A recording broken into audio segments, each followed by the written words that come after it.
Welcome to another episode. I'm here with Chris. What's up, brother? We're going to talk about solar today, guys. And I'm going to be the buyer side, seller side, and we're going to talk about the pros and cons, again, of solar. So a lot of times when we're in a transaction, we come across solar, whether it's a lease or a loan, or even if it's paid off.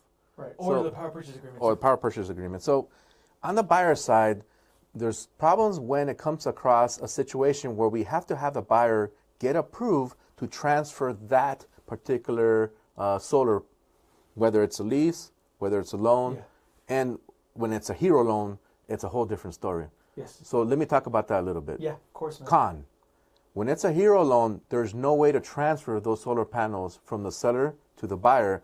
That has to be paid off by the seller. So there's no way to transfer it. If it's a lease, as long as the buyer qualifies, we can transfer that over. If it's a power purchase agreement, most times it can be transferred easily. What I like about those is that you're only paying for energy that you use, so it's very easily transferable to the buyer. The pro of solar obviously is if you have a great contract that you purchase, obviously the seller purchased, right. That contract transfers over exactly how the seller purchased it, and if they had a great agreement, it could be beneficial for the buyer because that could be a long-term benefit when they bought energy at a cheaper price. Energy costs have skyrocketed over the last couple of years. Give you a personal example. I have a power purchase agreement myself. I locked in 12 cents a kilowatt hour for the next 20 years. This was 3 years ago. Right now, we're looking at the Southern Edison website. Right. They're at 30 cents. And I'm locked in with no increases at all for the next 20 years. There's not much better than that, in my opinion. I think that's a great deal, man. Yeah. So talk to me about the seller side, pros and cons.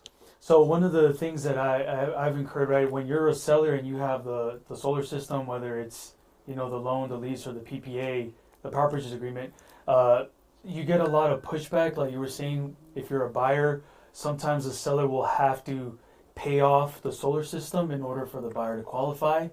And then at that point, the seller will gain some value. But another thing, too, is the appraiser might challenge that, and some appraisers might not fully account for the value of the solar system.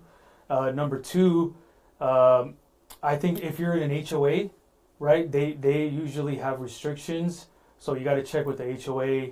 The other one, too, that I think is real important is a lot of the times when a solar system company goes out there, they start installing the panels, sometimes they damage the roof. Yeah. So when you do a home inspection, as far as the buyer comes across the home inspector, they might find issues with the roof. Yes. And then that's going to be an issue with the seller trying to sell the property. Right. Even with new builds, right? Yeah. I've had some clients purchase new builds, and then, sometimes a new build won't want them to do their home inspection, but then, they have a certain amount of warranty on the roof. So then, you take pictures and then you submit it into the builder because a lot of the times they will get up there and they'll damage like tiles. Yeah. And then what's another one? I think the financing part is a big one. Yeah. Sometimes, buyers might not qualify all the way, and I think that's that a biggie. That honestly I come across that a lot, where the buyer doesn't qualify to take over the loan when the seller decides to finance the cost of the solar system. So that's a biggie. So be mindful as a seller trying to sell your home because some of these buyers might not qualify. So I think you should dig in and look at the pros and cons. Do the solar panels make sense when I'm, financing them? Yeah. Does the cost, weigh out the options, right? Right. And a lot of the times it's kind of hard to find people that are going to be honest when it comes to, getting a solar system installed, because I've heard some crazy stories, but I've heard some good stories. So I think, as a buyer or a seller, homeowner, you got to do your due diligence. Yep. Look for an honest professional. If you guys need help finding an honest solar professional, reach out to us. Let us know. And we'll find you one. Yeah. All right, guys. Have a good day. See ya.